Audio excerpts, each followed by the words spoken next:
ಮೊಟ್ಟಮೊದಲ ನಮ್ಮ ಎಲ್ಲರ ಹತ್ರ ಕ್ಷಮೆ ಕೇಳ್ತೀವಿ. ಸ್ವಲ್ಪ ಲೇಟಾಗಿ ಬಂದು ಕ್ಷಮೆ ಇರಲಿ ಅಂತ ಮತ್ತೆ ಕೇಳ್ತೇನೆ. ಈ ಒಂದು ಪತ್ರಿಕಾಗೋಷ್ಠಿಗೆ ಆಗಮಿಸಿದಂಥ ನಮ್ಮ ಎಲ್ಲ ಪಕ್ಷ ಎಲ್ಲ ಹಿರಿಯ ಮುಖಂಡರೇ ಮತ್ತು ಎಲ್ಲ ಹಿರಿಯ ಪತ್ರಕರ್ತ ಸಹೋದರರೇ, ಎಲ್ಲ ನನ್ನ ಆತ್ಮೀಯರೇ, ಇವತ್ತು ವಿಶೇಷವಾಗಿ ಈ ಒಂದು ಸುದ್ದಿಗೋಷ್ಠಿ ಮಾಡ್ತಿರೋದು ಉದ್ದೇಶ ಏನಪ್ಪ ಅಂತಂದರೆ, ಈಗ ಈ ಕೆಲವೊಂದು 4 ದಿನದಿಂದ ಸಾಕಷ್ಟು ಚರ್ಚೆಯಲ್ಲಿದೆ, ಎಲ್ಲ ಮಾಧ್ಯಮಗಳಲ್ಲೂ ಸಾಕಷ್ಟು ಬಂದಿದೆ, ಎಲ್ಲ ಬಂದಿದೆ. ಏನಂತಂದರೆ ವಿಕಸಿತ ಭಾರತ ರೋಜ್ಗಾರ್ ಮತ್ತು ಆವಿಷ ಮಿಷನ್ ಕುರಿತು, ಅಂದರೆ ಏನು ರಾಮ್ಜಿ ಅದನ್ನು ಏನು ಕೇಂದ್ರ ಸರ್ಕಾರ ಅದನ್ನು ಏನು ಈ ಬಿಲ್ ತಂತು ಹೆಸರು ಚೇಂಜ್ ಮಾಡ್ತೆ ಅಂತೇಳಿ ಕಾಂಗ್ರೆಸ್ ಅವರು ಬಹಳಷ್ಟು ಅಂದರೆ ಎಲ್ಲ ಕಡೆನೂ ಪ್ಲೇ ಕಾರ್ಡ್ ಹಿಡ್ಕೊಂಡು ಎಲ್ಲ ಮಹಾತ್ಮ ಗಾಂಧೀಜಿಯವರ ಸ್ಟ್ಯಾಚ್ಯೂ ಎದುರಿಗೆ ಎಲ್ಲ ಕಡೆ ಬಹಳಷ್ಟು ಸ್ಟ್ರೈಕ್ ಕುಂದಿಸೋದು ಎಲ್ಲನೂ ಮಾಡ್ತಿದ್ದಾರೆ.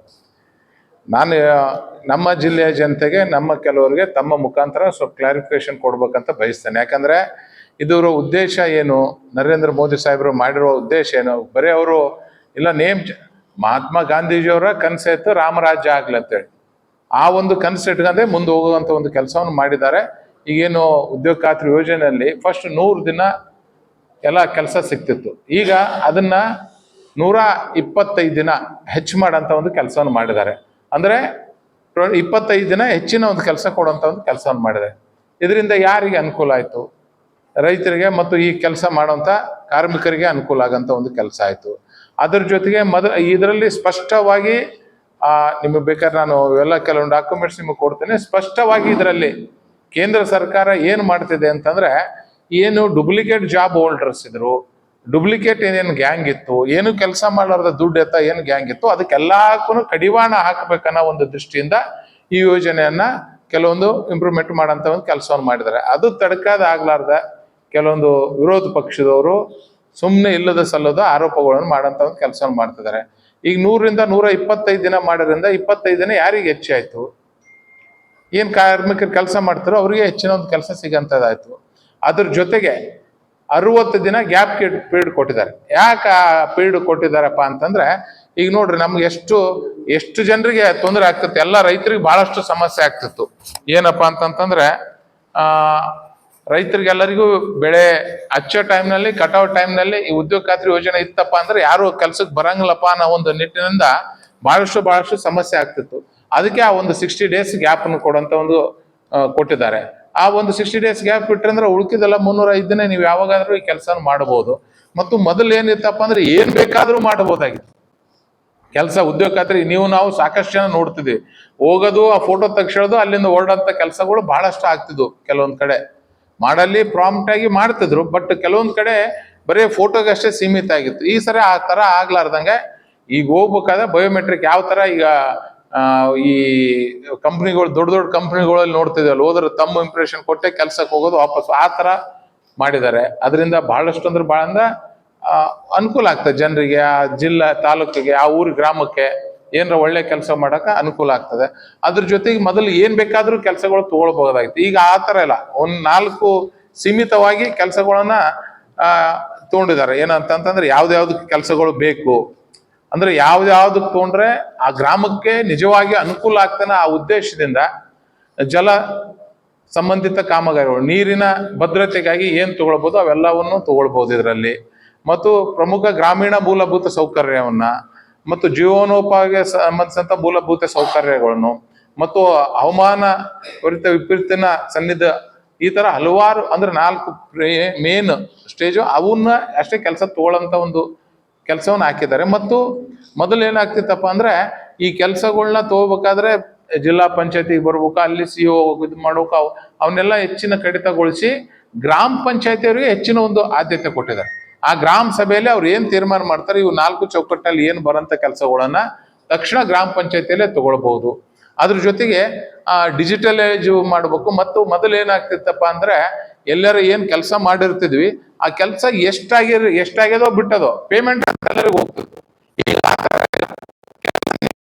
ಇವತ್ತು ಯಾವ್ದೋ ಒಂದು ಕೆರಿ ಕೆಲಸವನ್ನು ನೀವು ಹೂಳೆತ್ತ ಕೆಲಸ ಮಾಡಿದೀವಿ, ಆ ಹೂಳೆತ್ತ ಕೆಲಸ ನೀವು ಎಷ್ಟು ಮಾಡಿದಿರಿ, 100 ದಿನ ಮಾಡಿದಿರಪ್ಪ ಅಂದ್ರೆ ಮೊದಲನೇ ದಿನ ಎಷ್ಟು ಮಾಡಿದಿರಿ, 2ನೇ ದಿನ ಎಷ್ಟು ಮಾಡಿದ್ರಿ, 3ನೇ ದಿನ ಎಷ್ಟು ಮಾಡಿದ್ರಿ, ಅದ್ರದ್ದು ಫೋಟೋ ಸಮೇತ ಡಿಜಿಟಲ್ ಆಗಿ ನಾವು ಅದಕ್ಕೆ ಕೊಡ್ಬೇಕಾಗ್ತದೆ. ಆ್ಯಪ್ಗಳ ಮುಖಾಂತರ ಒಂದು 3 ಆ್ಯಪ್ಗಳಿದೆ, ಆ ಆ್ಯಪ್ಗಳ ಮುಖಾಂತರ ಕೊಡಬೇಕಾಗ್ತದೆ. ಅದ್ರ ಮೇಲೆ ಗ್ರಾಮ ಪಂಚಾಯತಿ ಮಾನಿಟರ್ ಇರ್ತದೆ, ಸಾಮಾನ್ಯ ಜನರು ಅದನ್ನ ಪ್ರಶ್ನೆ ಕೇಳ್ಬೋದು. ಮತ್ತು 6 ತಿಂಗಳಿಗೊಂದ್ಸರಿ ಟೋಟಲ್ ಎಡಿಟಿಂಗ್ ಆಗ್ತದೆ ಎಲ್ಲ. ಇದರಿಂದ ಏನಾಗ್ತದೆ ಅಂತಂದ್ರೆ ಕೆಲವೊಂದು ಜನಗಂತೂ ಸಮಸ್ಯೆ ಆಗೇ ಆಗ್ತದೆ. ಕೆಲವೊಂದು ಜನ ಬಾಯಿ ಬಡ್ಕಂತಾರೆ.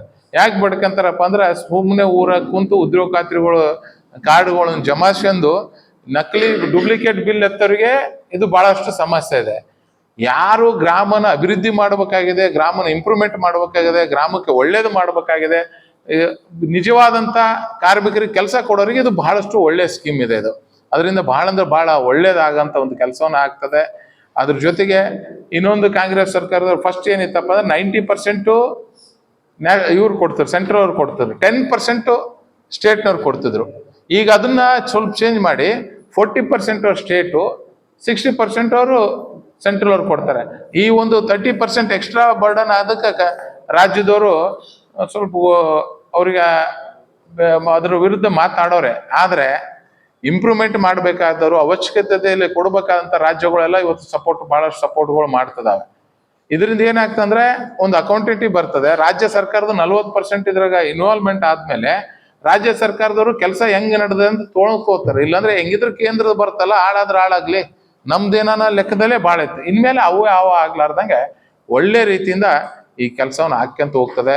ಅದಕ್ಕೋಸ್ಕರ ಇದರಿಂದ ಕೆಲವೊಂದು ಲೀಡರ್ಗಳಿಗೆ, ಕೆಲವೊಂದು ಕಾಂಗ್ರೆಸ್ ಪಕ್ಷದವರಿಗೆ ಮಾತಾಡಕ್ಕೆ ಕೆಲವು ಅವಕಾಶ ಬಿಟ್ರೆ, ಸಾರ್ವಜನಿಕರಿಗಾಗ್ಲಿ ಉದ್ಯೋಗ ಖಾತ್ರಿಯಲ್ಲಿ ಏನು ಕೆಲಸ ಮಾಡ್ತಿದ್ರು ಅವರೆಲ್ಲರಿಗೂ ಬಹಳ ಒಳ್ಳೇದಾಗಂತ ಒಂದು ಕೆಲಸವನ್ನಾಗಿದೆ. ಇದರಿಂದ ಯಾರು ಈಗ ಈ ಟೈಮ್ನಲ್ಲಿ ಮಾಡಿದ್ರು ಇನ್ನೂ ಹೆಚ್ಚಿನ ಒಂದು ಅನುಕೂಲ ಆಗ್ತದೆ. ಯಾಕಂದ್ರೆ ಇನ್ನೊಂದು 2-3 ತಿಂಗಳಲ್ಲಿ ಗ್ರಾಮ ಪಂಚಾಯತಿ ಚುನಾವಣೆ ಬರ್ತಾರೆ. ಹೊಸ ಗ್ರಾಮ ಪಂಚಾಯತ್ ಅಧ್ಯಕ್ಷ ಆದಂಥವ್ರು ಸಾಕಷ್ಟು ಅಭಿವೃದ್ಧಿ ಮಾಡ್ಬೇಕನ್ನೋದು ಅವ್ರ ಮನಸ್ಸಾಗ ಆಸೆ ಇರ್ತದೆ. ಆದ್ರೆ ಕೆಲವೊಂದು ಸಿಸ್ಟಮ್ ಇಂದ ಅವ್ರಿಗೆ ತೊಂದರೆ ಆಗ್ತದೆ. ಬಟ್ ಈ ಒಂದು ಯೋಜನೆಯಿಂದ, ವಿಕಸಿತ ಭಾರತ ಏನ್ ಕನಸಿನ ಯೋಜನೆ ಇದೆ, ಈ ಯೋಜನೆಯಿಂದ ಬಹಳಷ್ಟು ಅನುಕೂಲ ಆಗಿ ಬಹಳ ಒಳ್ಳೇದಾಗಂತ ಕೆಲಸ ಆಗ್ತದೆ. ಆ ನಿಟ್ಟಿನಲ್ಲಿ ಸಾರ್ವಜನಿಕರ ಹತ್ರ ನಾವು ಮನವಿ ಮಾಡ್ಕೋದಿಷ್ಟೇ, ಸುಮ್ಮನೆ ಇವ್ರು ಬಂದು ಕೆಲವೊಂದು ಜನ ಹೇಳೋದನ್ನ ನಂಬಕ್ ಹೋಗ್ಬೇಡ್ರಿ. ಅದು ಏನಾದ ಅದ್ರ ಬಗ್ಗೆ ತಿಳ್ಕೊಂತ ಒಂದು ಕೆಲಸವನ್ನು ಮಾಡ್ರಿ. ಹೆಸರು ಏನ್ ಚೇಂಜ್ ಮಾಡಿದಾರೆ, ಮಹಾತ್ಮ ಗಾಂಧೀಜಿಯವರು ಏನು ಕನಸಿನ ಯೋಜನೆ ಇತ್ತು ಅದನ್ನೇ ಕಂಟಿನ್ಯೂ ಮಾಡಂತ ಒಂದು ಕೆಲಸವನ್ನು ಮಾಡಿದರೆ ಕೆಲವೊಂದು ರಾಮ್ಜಿ ಅನ್ನೋದನ್ನ ಕೆಲವೊಬ್ಬರಿಗೆ ಅನಿಸ್ತದೆ. ಬಟ್ ಒಳಗಿನ ಉದ್ದೇಶ ತೆಗೆದು ನೀವು ನೋಡಿದ್ರೆ ಸಾರ್ವಜನಿಕರಿಗೆ, ರೈತರಿಗೆ, ಬಡವರಿಗೆ ಬಹಳಷ್ಟು ಒಳ್ಳೇದಾಗಂತ ಯೋಚನೆ ಮಾಡಿದ್ದಾರೆ. ಇವತ್ತು ಇಲ್ಲಿ ಯಾರ ರೈತರಿದ್ರೆ ನಮ್ಗೆ ಗೊತ್ತಾಗ್ತಿತ್ತು. ಆ ಮೇನ್ ಟೈಮ್ನಲ್ಲಿ ನಾವು ಬಿತ್ತ ಟೈಮ್ನಲ್ಲಿ, ಕಟಾವ್ ಟೈಮ್ನಲ್ಲಿ ಎಷ್ಟು ಕಷ್ಟ ಆಗ್ತಿತ್ತು, ಅದನ್ನ ಇದ್ರ ಸರಿ ಗ್ಯಾಪ್ ಕೊಟ್ಟಿದ್ದಾರೆ. ಇಲ್ಲಂತಂದ್ರೆ ಉದ್ದೇಶಪೂರ್ವಕವಾಗಿರ ಕರ್ಕೊಂಡು ಹೋಗಂತ ಒಂದು ಕೆಲಸ ಮಾಡ್ತಿದ್ರು. ಇವಾಗ ಯಾರು ಕೂಲಿ ಕಾರ್ಮಿಕರಿಗೆ ಏನಿದಾರಲ್ರೆ ಅವ್ರಿಗೂ ಇದರಿಂದ ಬೆನಿಫಿಟ್ ಇದೆ. ಯಾಕೆ ಬೆನಿಫಿಟ್ ಇದೆ ಅಂತಂದ್ರೆ ಈ 60 days ಕೆಲಸಗಳು ಅದ್ರಲ್ಲಿ ಅವ್ರಿಗೆ ಸಿಗ್ತದೆ. ಇಲ್ಲಂದ್ರೂ 60 ದಿನ ಕೆಲಸ ಕಟಾವಿನ ಟೈಮ್ನಲ್ಲಿ, ಬಿತ್ತೋ ಟೈಮ್ನಲ್ಲಿ ಕೆಲಸ ಸಿಗ್ತದೆ. ಅದ್ರ ಜೊತೆಗೆ ಇದು 125 ದಿನ ಅಂತಂದ್ರೆ ಟೋಟಲ್ ಅವರಿಗೆ 185 ದಿನ ಕೆಲಸ ಸಿಕ್ಕಂಗೆ ಆಗ್ತದೆ.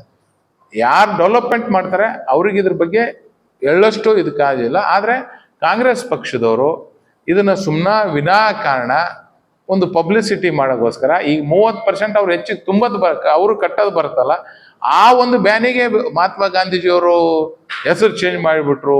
ನೋಟ್ನಾಗ ದಮ್ಮಿದ್ರು ಅವ್ರ ಫೋಟೋ ತೆಗಿಲಿ. ಪುಣ್ಯಾತ್ಮ್ರೆ, ಆ ಮಹಾತ್ಮ ಗಾಂಧಿ ಒರಿಜಿನಲ್ ಮಹಾತ್ಮ ಗಾಂಧಿಯವ್ರ ವಂಶಸ್ಥರು ಇವತ್ತು ಎಲ್ಲಿಯಾರ ಅಂತ ಗೊತ್ತದೆ. ಡೂಪ್ಲಿಕೇಟ್ ಅವರೇ ಇವತ್ತೆಲ್ಲ ಪಾಪ ಗಾಂಧೀಜಿಯವ್ರ ಹೆಸರು ಇಟ್ಕೊಂಡು ಎಲ್ಲವನ್ನೂ ಹರಾಜ್ ಹಾಕಂತ ಕೆಲಸವನ್ನು ಮಾಡ್ತಿದ್ದಾರೆ. ಮಹಾತ್ಮ ಗಾಂಧೀಜಿಯವ್ರ ಬಗ್ಗೆ BJPಗಾಗ್ಲಿ, ನರೇಂದ್ರ ಮೋದಿ ಸಾಹೇಬ್ರಿಗಾಗ್ಲಿ ಬಹಳಷ್ಟು ಗೌರವ ಇದೆ. ಅವ್ರ ಹೆಸರನ್ನ ಕಾಪಾಡೋ, ಅವ್ರ ಕನಸನ್ನ ಈಡೇರಿಸಂತ ಕೆಲಸ ನರೇಂದ್ರ ಮೋದಿ ಸಾಹೇಬ್ರು ಮಾಡಕತ್ತಿದ್ದಾರೆ. ಅದಕ್ಕೋಸ್ಕರ ನಮ್ಮ ಜನರಿಗೆ ಸ್ಪಷ್ಟ ಸಂದೇಶ ಕೊಡುತ್ತೇವೆ. ಇದು ಕಾಂಗ್ರೆಸ್ ಅವರು ಕೆಲವೊಂದು ಕುತಂತ್ರ ಮಾಡಿ ಒಂದು ಕೆಟ್ಟ ಹೆಸರು ಅಂತ ನೋಡ್ತಾ, ಅದು ಬಿಟ್ರೆ ಬೇಕಾದ್ರೆ ನಾನೇ ನಿಮಗೆ ಇದು ಡೀಟೇಲ್ಸ್ ಎಲ್ಲ ಕೊಡ್ತೀನಿ. ನೀವು ಬೇಕಾದ್ರೆ ಸ್ಟಡಿ ಮಾಡ್ಕೊಂಡು ನನಗೆ ಕೇಳ್ರಿ, ಹಂಗೇನಿರ್ತದೆ ಅದ್ರ ಬಗ್ಗೆ ಕ್ಲಾರಿಟಿ ಕೊಡೋಂಥ ಕೆಲಸ ನಾವು ಮಾಡ್ತೀವಿ.